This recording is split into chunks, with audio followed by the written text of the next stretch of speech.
this tutorial I'll be using the Silly Farm small petal brush for the flowers and the small flower brush from the face painting shop. Load the petal brush with white. I'm using Diamond FX white, but you can use any white you like. Make sure you fully load your brush, as this will allow you to paint more petals without the need to reload so often. I find twisting my brush as I come off the paint means I'm left with the perfect amount of paint on it. Holding your brush completely upright, wipe the excess paint from the tip of the brush onto a towel or sponge. Load the tip of your brush with 2 colours of your choice. I'm using DFX Metallic Purple, followed by Global Dark Blue.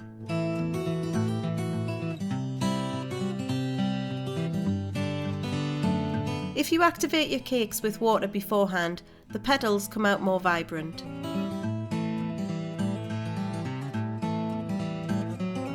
To paint the petals, hold the brush almost perpendicular to the skin and press down so the tip of the brush becomes the centre of the petal.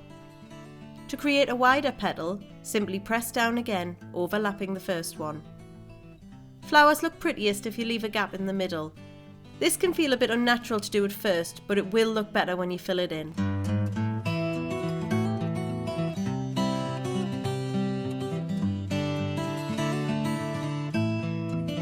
If you like, you can add some smaller petals tapering away from the flower. These can be angled to complement the shape of the face or around an eye. Because I spent that little bit longer getting a good load on my brush, I can get quite a few petals done in one go.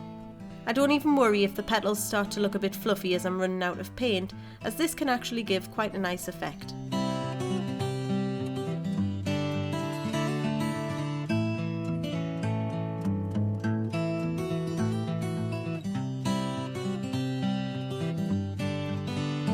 To paint the leaves, switch to the small petal brush from the face painting shop. Load the lighter green first, followed by the darker one, wiping off the excess in between.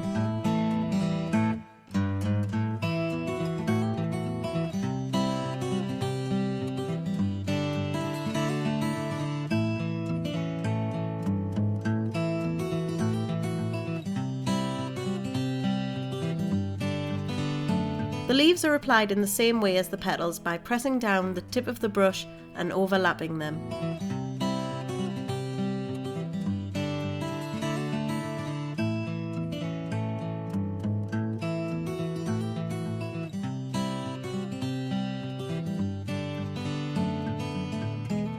I like to put clusters of dots in the centre of my flowers. It looks pretty and is quick to do. Getting the consistency of your paint is important. It needs to be wet enough so it doesn't become sticky, but not so wet that it drips. This comes with practice, and sometimes you don't always get it right, especially under the pressure of painting with a line of waiting children. Try to vary the size of your dots by applying more or less pressure on the tip of your brush. Dots are one of my very favourite things to add to a design. They're great for filling in negative space or adding a bit more detail to the overall design.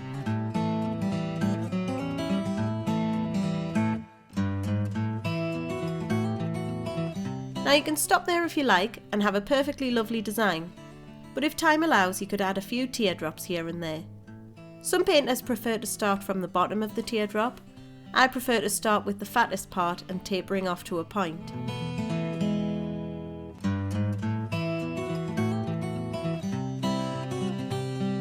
Don't be afraid to go over a teardrop if it doesn't work out perfectly first time.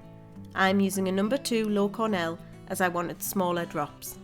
A final touch would be to add glitter.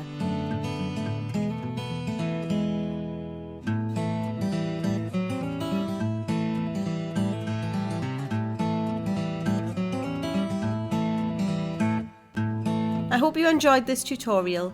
Please rate, comment and subscribe, and let me know if there's anything you'd like to see in the next video.